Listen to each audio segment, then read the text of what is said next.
This is A Different Perspective with Kevin Randle. A retired U.S. Lieutenant Colonel, Kevin Randle has been studying UFOs for nearly 50 years. Kevin has investigated some of the most famous UFO cases in the world and has been consulted for dozens of documentaries about UFOs. Considered one of the leading experts into the Roswell UFO crash of 1947, Kevin has written more than 25 books about UFOs, including the recently published Roswell in the 21st Century. Now, here is the host of A Different Perspective, Kevin Randle. And welcome to this edition of A Different Perspective. I'm Kevin Randle. I'll be joined in just a moment with John Shirley. Normally at this time, I have something interesting to say at the beginning of the program, and unfortunately, I don't have much to go on today other than I'm a little bit disturbed by the direction of the UFO field, meaning simply we've moved away from, I guess, more independent research and that sort of thing, and we're all kind of clumped around what the government is planning to do or attempting to do. And as I've said before, I see this as nothing different than what was going on in 1948. It's the same thing, just different players. So I'm a little bit disturbed about that. And I don't think we're moving close to disclosure, which a lot of people are interested in. I don't think that's going to happen anytime soon. And we're not going to control it when it happens at that point. So anyway, that's just about it on that. I'm going to be joined here by John Shirley, who is an American writer, primarily of fantasy, science fiction, dark secret fiction, westerns, songwriting. Has written one historical novel, a western about Wyatt Earp, Wyatt in Wichita, and I might have to ask him about that. Was one nonfiction book. I'm not even going to try to pronounce the name of it. John will have to tell you what it is. He's written novels, short stories, TV scripts, and screenplays, including The Crow, and has published over 84 books, including 10 short story collections. As a musician, Shirley has fronted his own bands and written lyrics for Blue Öyster Cult, yay, and others. His newest novels are Stormland and Axelbus Creek, and you can see a picture of Stormland there by John Shirley. John, welcome to A Different Perspective. John? Hi, John. Here I am. We know that's not your fault. The one book I couldn't pronounce. Gurdjieff? Pardon me? Gurdjieff? Yes, that's it. Gurdjieff, An Introduction to His Life and Ideas. It's a sort of semi-biographical dissertation on him and his ideas about the nature of the cosmos. He was a pretty influential, famous mystic who was his main thing was trying to get us to be all a little more conscious and a little more free inwardly. So he still has a lot of influence. Well, I wasn't sure how to pronounce that, so I just stumbled over it, as I'm warned to do. I find at my own age I have a hard time speaking in coherent sentences and actual words. So there you go. I get the impression from our discussions and things you've written, in the world of UFOs, you're more of a skeptic than a believer. You're very skeptical of the ideas. What are some of the things that worry you about the UFO field? Well, I'll say first of all that I used to write a column called The Skeptical Believer. And I wrote that for space.com. And it's because I sort of walk the line between skepticism and belief. I'm very open-minded.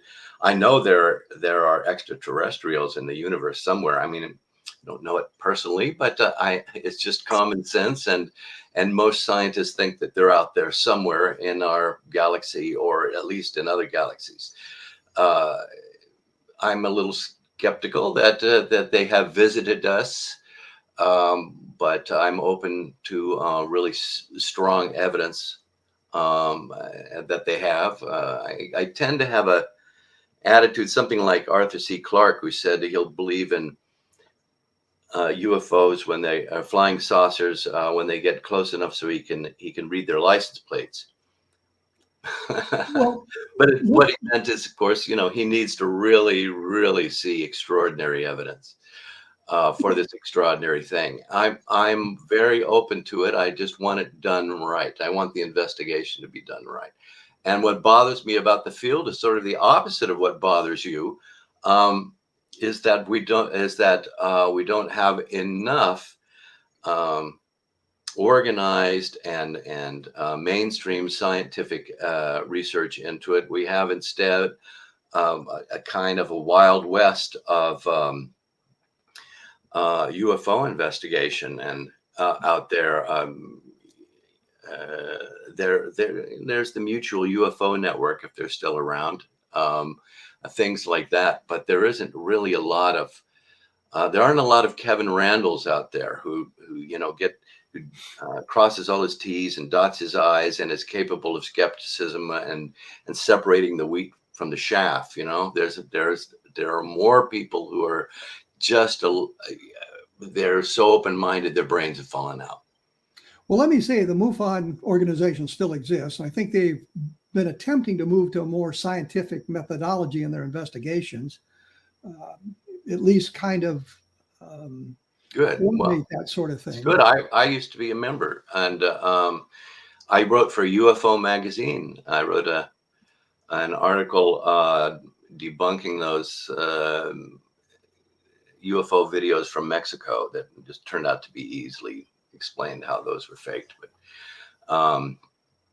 But I've always wanted to find strong evidence that extraterrestrials are visiting us, and I would be delighted to find it. And I for one, no, I'm not going to say I for one welcome our alien overlords. I'm going to say I for one welcome the involvement of the National Aeronautic and Space Administration in UFO studies. They have said in a statement that they're going to study them, and they have expert scientists who can really analyze the evidence in a disciplined kind of way. And they said that it's difficult to draw scientific conclusions about the nature of some events thus far. So they want to apply scientific rigor, is the expression that they use. And that includes, looking for signs of life beyond on Earth. And they figured it kind of fits into that part of their overall bailiwick or something.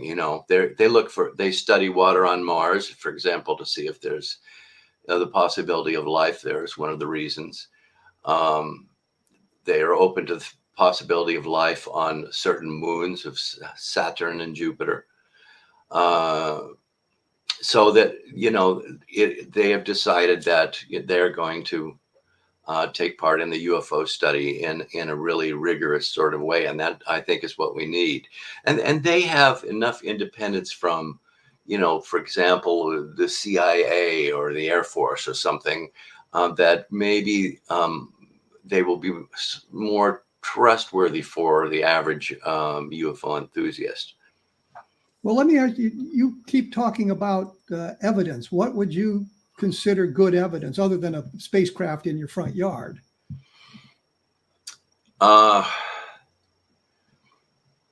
Something that, if there were artifacts, they'd better be really closely studied, and they have to be studied. They have to be, studied in a most reputable possible venue. MIT and so on, but I think the photography that we've got, the videos, there are a couple of them that are intriguing, especially we saw them, some of them in the recent hearings in Congress, and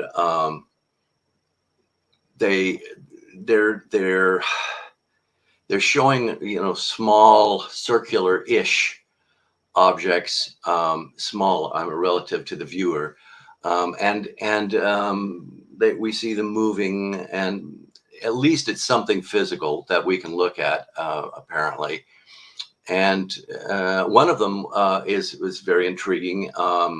It was the footage shot from I believe it was an aircraft carrier, and they watched the thing moving interestingly in over top the ocean, and then apparently diving into the ocean. Anyway, it splashed, as they said, it went down. Now, of course, the problem with these is that they could be misidentifications of conventional objects, especially one thinks of drones of different kinds. But we tend to fall back on this idea that pilots and military observers are never going to make a mistake, but they're human beings, and also these things are happening very quickly and at a real distance, and the ones where they seem to have almost intercepted with the Navy jets, it's just a flicker, really. So it's the possibility of misidentification is very strong. I remember years ago. Go ahead. I have to take a break. When we come back, we'll discuss the types of evidence that might be more persuasive. And I'm thinking things like radar tracks with ground visual sightings of the object as well that goes along with that, and photographic evidence, video evidence, that sort of thing. I think there's an awful lot of persuasive evidence in that respect. You are listening to A Different Perspective. I'm Kevin Randle, as I've said before, and you can see more about my investigations at my blog at www.kevinrandle.blogspot.com, and we will be back right after this, so please stick around. And we are back, as you can see. I don't know why I had to announce my name in the last segment, but there you go. I'm here with John Shirley. We're talking about UFOs, the nature of skepticism, and there's some other things we'll get to a little bit later. When we went away, we were kind of discussing the Navy videos of unidentified flying objects. I was always worried that this might be a glitch of some kind in the electronics as they integrate new sensor systems into their combat operations centers and that sort of thing. There was a video that was made, that was shown on YouTube, where a guy had connected night vision goggles with a video camera or a digital cell phone or something like that, and he was able to replicate a number of the videos in that way, suggesting some kind of a glitch between using all this new fancy equipment. Possible. But what I wonder is, other than the videos, is there some area of evidence? The level land sightings, which I talk about periodically here, where the objects interacted with the environment, causing car engines to stall, and it was multiple locations over a period of a couple of hours with multiple witnesses independently observing the same sort of thing. That sort of thing I find kind of persuasive, suggesting some kind of outside force that we don't understand. It's some sort of phenomenon. It could be related to something like ball lightning, which could affect your the operation of the electronics in your vehicle. Except ball lightning is extremely rare, if it even exists at all in that kind of a state. I think there's still some scientific argument about that.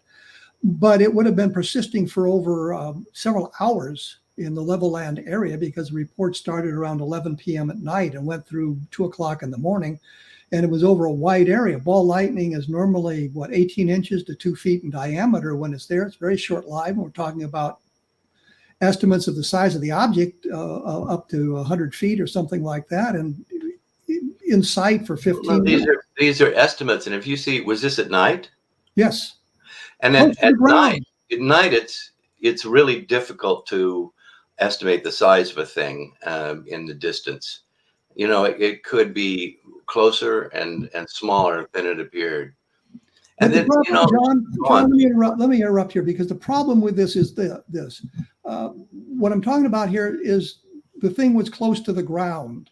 Mm-hmm. It was within 50 yards of the car. It stalled the engine. And so ball lightning at 100 yards isn't going to stall a car engine, and it's not going to last for 15 minutes. And sure, the estimates of the time might be off, but 15 minutes is a long period of time.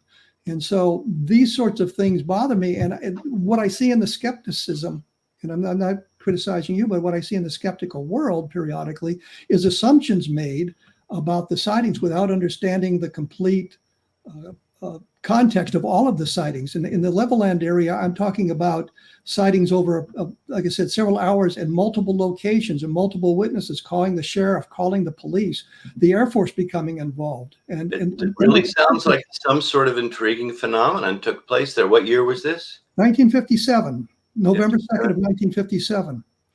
And then there were subsequent sightings of objects in the next few days in other areas where they observed the same sort of phenomena, cars being stalled by the close approach of the UFO. So there's some kind of electromagnetic effect there. Well, even if it's not ball lightning, the Earth is this big, vast, pulsing sphere that gives off all kinds of electromagnetic effects constantly, and some of it comes from space, indeed, but it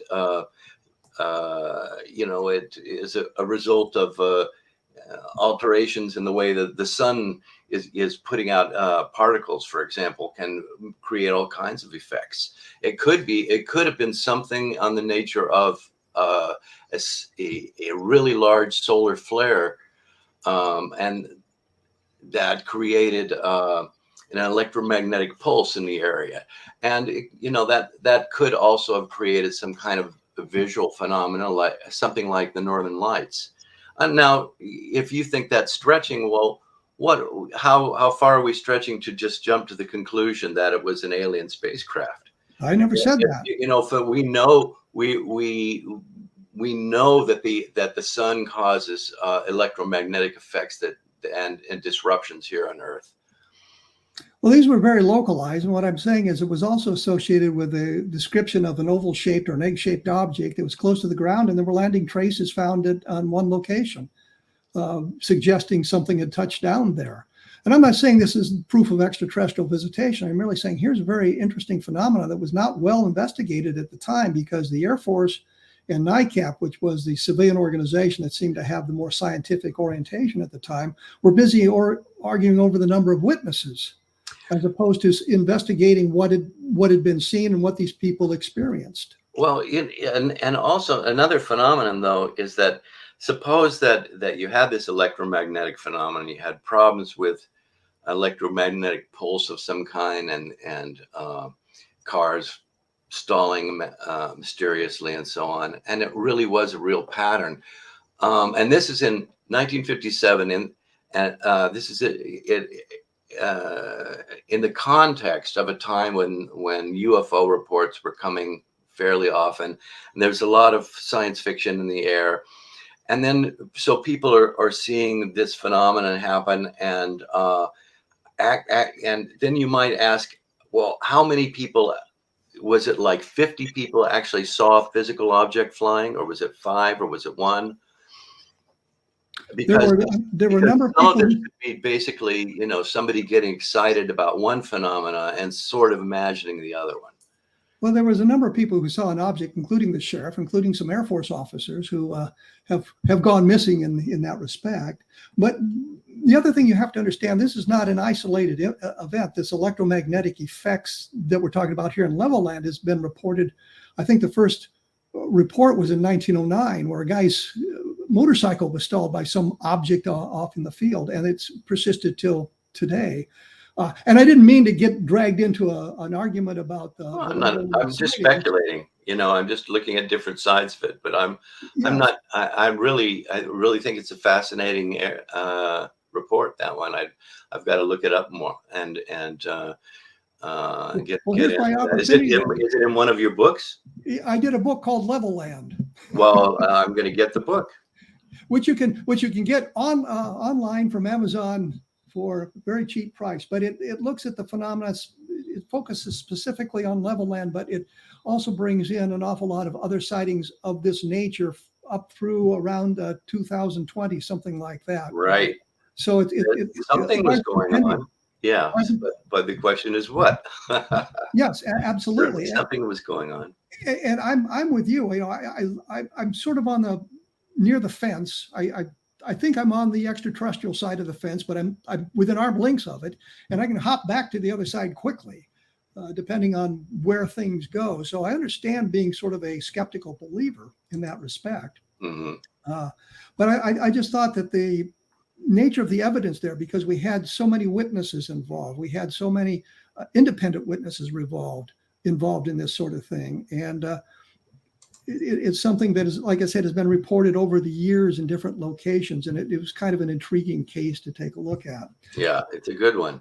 When we when I communicated with you about coming on the program here, you'd sent me a note about the Washington Post had an article about a secret file or something that had just been published, and you were going to look a little bit more into that, sort of a MJ12-ish type thing. Did you have an opportunity? Yeah, to do that? it's been around. This thing has been around since 2002, I think, and it kind of originated from a guy named Eric W. Davis, who did a little work for the United States Air Force in research. They gave him $25,000 at one point, in fact, to study literally the conveyance of persons by psychic means and transport through, I'm looking at my notes here, transport through extra space dimensions or parallel universes. So that's what this guy was into, Eric Davis. And he gave him a 78-page report for $25,000 with much dissertation on wormholes and parallel universes, and then just sheer speculation. You know, I would have written it 100 pages for $25,000. They should have asked me. Honestly, I'd have done like 200 pages for $25,000. Yeah. So, you know, and he is a guy his office Warp Drive Metrics is in Las Vegas. And then so he claimed to have met with an Admiral Wilson and named the specific person and he claimed to have sat with a guy in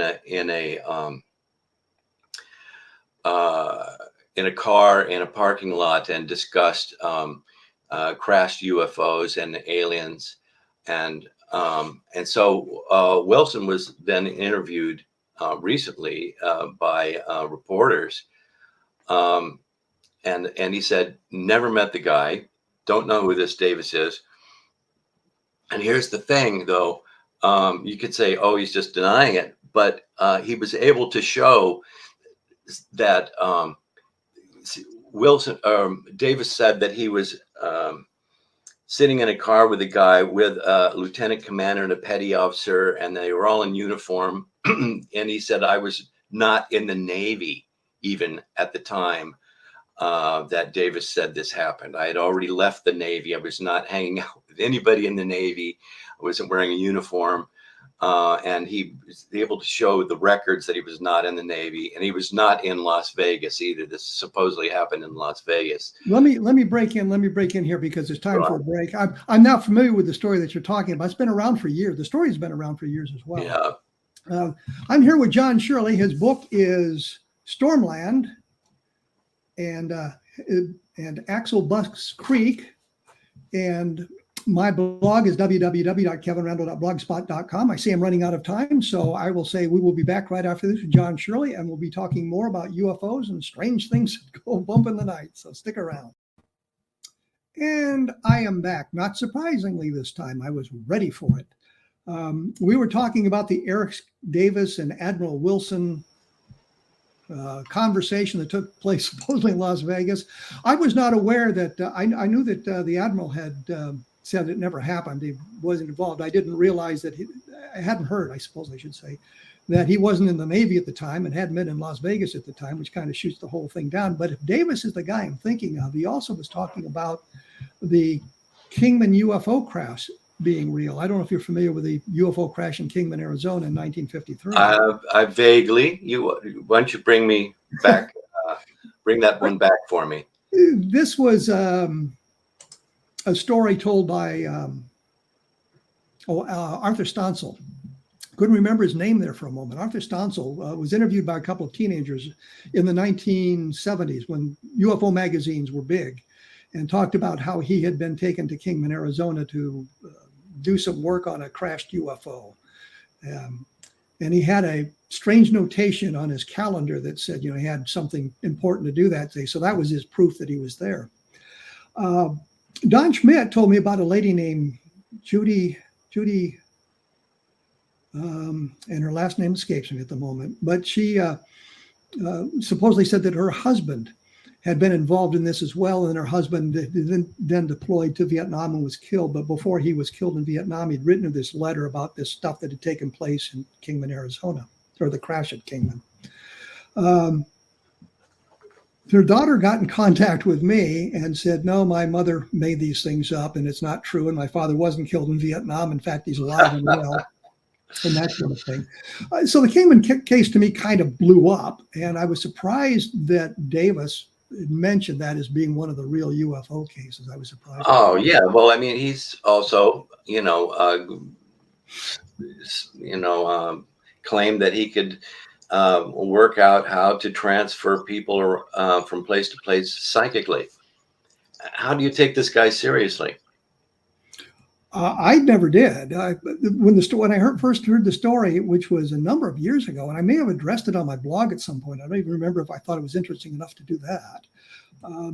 But the problem simply is there are so many people out there telling these bizarre stories. Mm-hmm. And I think that that's one of the problems we have with the field, is that we have the people talking about these strange things that go on out there and plug themselves down in the middle of it. The one that always cracked me up was the guy who claimed he was abducted when he was a teenager. He'd fought on Mars for 20 years. some kind of alien Earthmen allies. Right, I vaguely remember that guy, yeah. And then he was transported back to his body, and he'd only been missing for 15 minutes. And I'm thinking, how can you take this seriously? And yet people do. My friend Brad Steiger, I knew Brad Steiger pretty well. And he was talking about Al Bielek, and I'm sure you know who that is, the guy from the Philadelphia experiment and come down from the future and all of this stuff. And Brad Steiger was a really nice guy. And his philosophy was he would believe what you told him until he found a reason not to believe you anymore. And he was good friends with Al Bielek and believed his story. And Brad confided to me not long before he died that he was very disappointed now because the story turned out not to be true. And yet I still see in the news feeds on the internet, Bielek's story being told about how he's a participant in the Philadelphia experiment and that sort of thing. We have an awful lot of that sort of thing in the UFO field. I'm sure you've run into some of that. Well, yeah, see, there's a constant problems with things. There are some really, really intriguing sightings, like the Navy pilot sightings, and the ones that you were talking about, the subject of your book. But there are also a lot of things that are, on the face of it, kind of absurd. People lose touch with their own common sense, their capability of recognizing probability. I mean, what is more probable when it comes to the Philadelphia experiment, for example? If you think about it, it's pretty,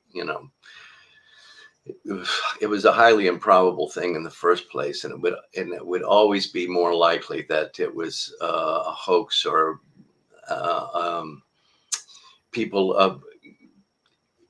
rumors that became inflated from person to person and that kind of thing. And but the UFO field, as much of it is, keeps resurrecting people who have been debunked, and then kind of like putting those people in the forefront, putting too much energy into that and less into the really good stuff. You are not one of those people. You have always been very solid, Kevin. But there are people who keep bringing back Bob Lazar, for example, and a guy who claimed that he was at Area 51 and that he saw flying saucers in hangars and alien bodies and so on. This guy keeps being debunked. It's been shown that he lied about his background. He lied about his education. He lied about where he worked as a researcher, supposedly. But people decide to believe him anyway, or they dismiss that, or they say that's government disinformation. Oh no! Although it was just ordinary reporters who found this stuff out about Lazar. But there's no complete. He's still being interviewed and popularized on YouTube. Very popular guy there. There was the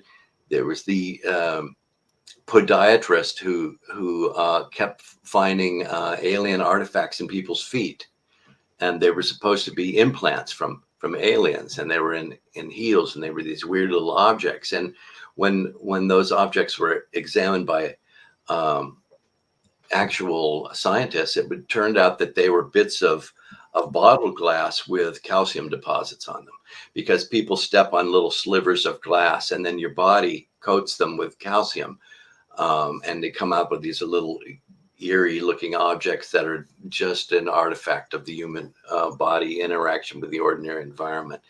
Well, here's a question. Here's a good question. The point is that this guy is people still bring up his story. And last I knew, he was still showing these alien artifacts at UFO conventions, even though it's been totally debunked. Well, the problem with Roger Leir is A, he's passed away. B, okay, he's not doing it now, but people are still showing his stuff.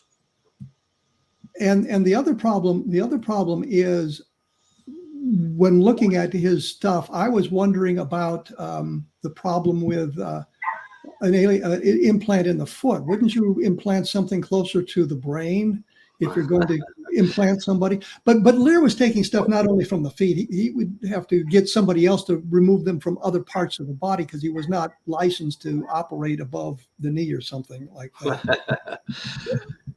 Yeah, I was never really impressed with Leir and what he was doing and the implants. And the implants never really turned out to be anything that you could point out and say, well, this is of alien technology, or this is some kind of alien metal that we just don't have on Earth. Yeah.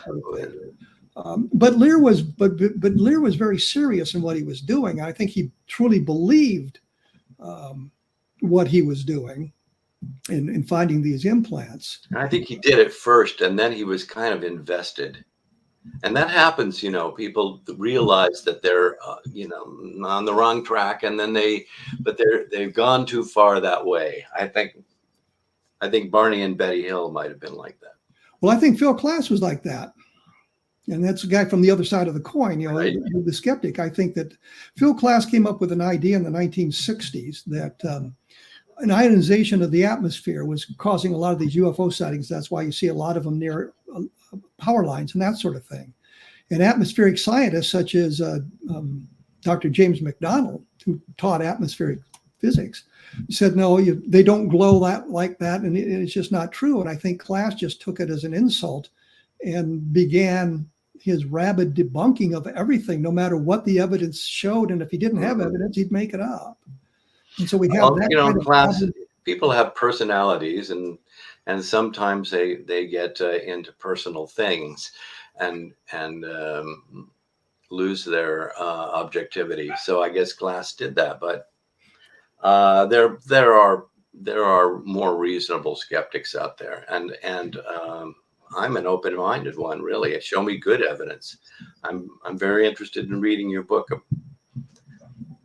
Well, I really like the book you did with you partnered with some other people to do it about abductions, so-called. Yeah, what really annoys me about that book is this. We did all this research, we came up with the ideas, and we published the book, The Abduction Enigma, which kind of exposed how people can be drawn into these belief structures. Mm-hmm. And then Susan Blakemore did a book out of Harvard, which said basically the same thing. And she wrote her book 5 or 10 years after we did, never mentioned our work or anything else. And yet her conclusions were basically the same as ours, that alien abduction is probably, and in most cases, the result of some kind of terrestrial involvement, such as sleep paralysis. And I always say something I have experienced myself. And I have to say, I'm not saying that all abduction experiences are sleep paralysis, but I think a good many of them are. And then you look at how the hypnotic regression takes place, and you can see how the people are led into the specific arenas that the researcher wants them to go. And I think that if you look at that book not as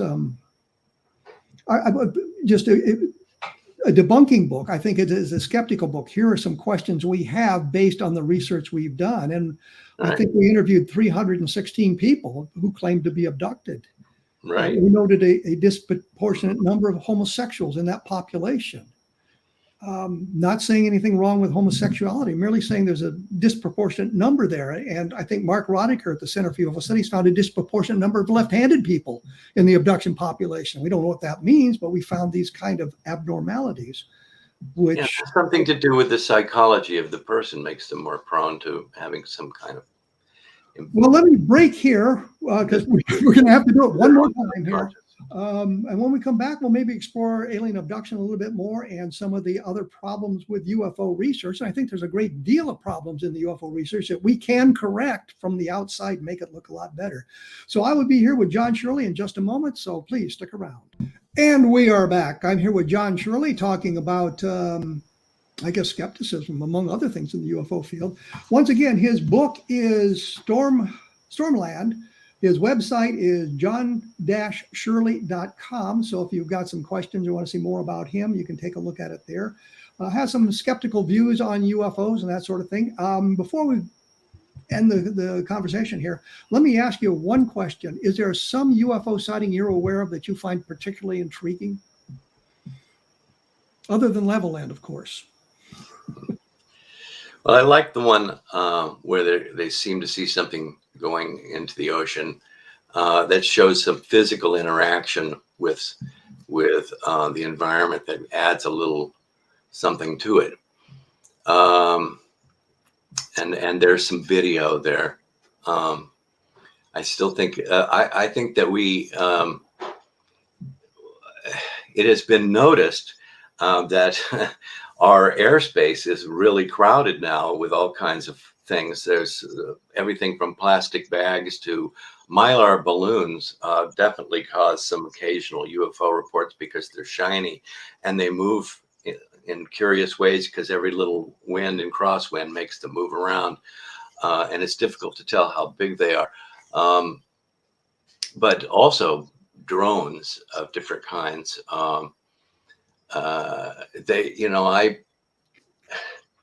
I had a close encounter with a drone here. One came near my head and buzzed me, and it was one of my neighbors screwing with me. Actually, I think it was about 2 yards across, but I watched it go, and it went toward the airport, and it went just into the kind of flight zones over there, and later there were reports of something seen from one of the aircraft flying nearby. Coincidence? I don't think so. And then how often does that happen to even Navy jets? And we know that the Iranians, the Chinese, and the Russians are using drones of all kinds for reconnaissance, and they're experimenting with moving them into different kinds of airspace. And with a drone is not being terribly large, you can move it in under most radar. They could be pretty common visitors to us, and a lot of these reports are around military craft, different kinds, military bases. I think that we shouldn't. This is one of the reasons that Congress is taking more interest in it, in the whole UFO study thing, is because of the security risks that these things might represent, especially the ones that have been seen by our pilots recently, our jet pilots, is that they could actually be experimental craft from places like Russia, or a new breed of drones and spy craft of different kind. And they and a drone can also carry weapons. So they're a serious security risk, and that is some of the motivation for Congress allocating money recently to look more closely at UFOs, not just the extraterrestrial problem. Well, one of the things I've noticed, and getting reports from all around the country, is the Starlink satellites are being reported frequently as UFOs. I mean, I don't know how many there are. And the SpaceX rockets, I don't know how many pictures I've seen now of the SpaceX rockets. They say, well, here's the Starlink things, are they the Elon Musk satellites? Yeah, because there's thousands, aren't there? Well, they seem like every time you turn around, they're launching a whole bunch of them. Yeah. So they're all over the place. And the SpaceX launches, they have a picture of a solid object and then this rim of mist or light around them, with really kind of intriguing pictures. And they're very interesting pictures, but we know what they are. But I don't know how many times I've seen reports where people we saw this bizarre thing, and here's a photograph of it. You go, yeah, that's a SpaceX rocket. That's a SpaceX device. And the thing is, they'll be launching from one place, and hundreds of miles away, they'll be able to see these things. So it really kind of confuses people. So there's an awful lot, as you mentioned, going on in our atmosphere now that confuses people because of the way our technology is exploding. Yes. Not only the drones, but the Starlink satellites and the SpaceX launches and some of the aircraft we're creating in the next generation of military aircraft and commercial aircraft and that sort of thing. So what this all says to me is that the UFO field needs to have the discipline, the rigor, to separate out the all the distractions and all the muddying effects from all these other factors, like drones, like Elon Musk satellites, and also people with absurd stories, like the Bob Lazars out there. They have to be able to set those aside. If they want the truth, they're going to have to focus on the relatively few UFO reports and evidences and interactions that we can actually count on. And I think it was you yourself at some point said it was something like 4%. I don't think it's that high. Like 2%, maybe you said.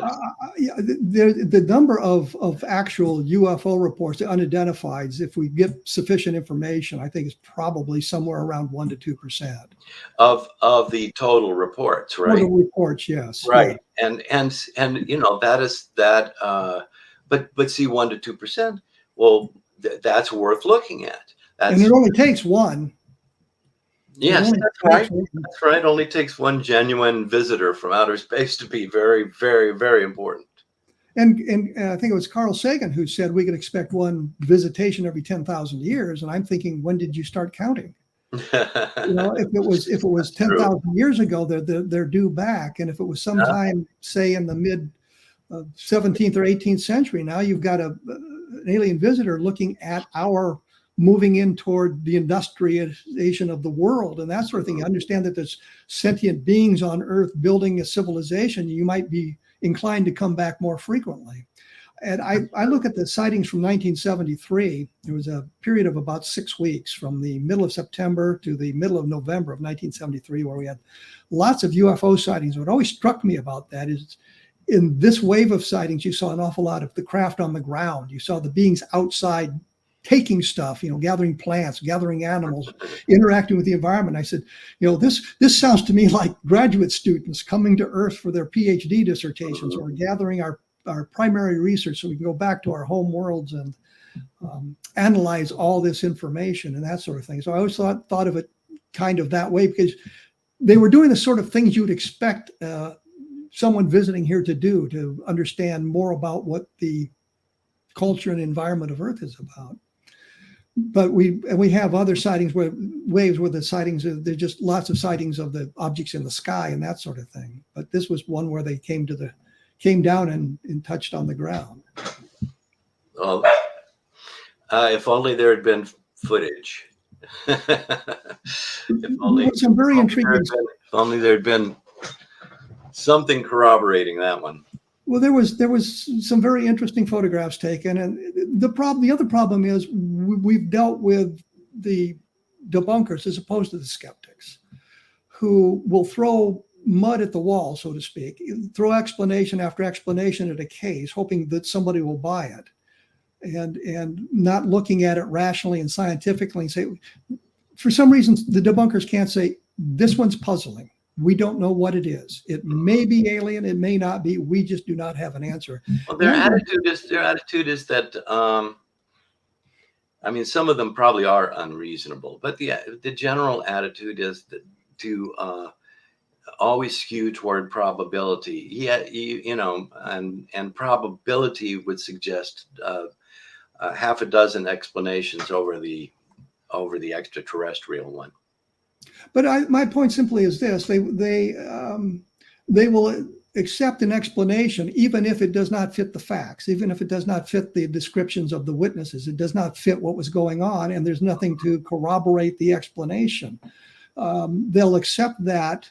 And I understand wanting to accept a terrestrially based explanation as opposed to an extraterrestrial one, because it's more likely terrestrially based. But what I'm saying is simply that if there isn't a good match of the facts with the explanation, then it should be rejected as well. It should be looked at as skeptically as some of the great UFO cases are. Well, here's evidence of a flying saucer from another planet. We should look at the skeptical explanations with the same vigor we look at, like, can we disprove that this was an alien spacecraft? Well, yeah, science would actually, when a lot of these guys who are talking skeptically about these particular sightings and they're throwing out this and that idea, they're sort of winging it because they don't have a lot of, they don't have a piece of an alien spacecraft to examine. They don't have quite enough data for a full scientific study. So they sort of wing it. But ideally, there should always be two sides of the possibility, and yes, the scientists should be skeptical about dismissive claims from skeptics, as well as just embracing the extraordinary claim. And if there's a real study, that's what they would do. We have to break it there. I'm sorry, I'm out of time, and we've gotten into the crux of the conversation at this point. We'll have to take it up at another time, I think, and look toward that explanation. The book we were pushing for you is Stormland. The website is john-shirley.com. My blog is www.kevinrandle.blogspot.com. If you have a chance, take a look at the Levelland book, which we talked about today, and take a look at Understanding Roswell, because I think it gives you a whole different perspective on the Roswell case. I will be back in 167 hours with another edition of A Different Perspective. So thanks for stopping by.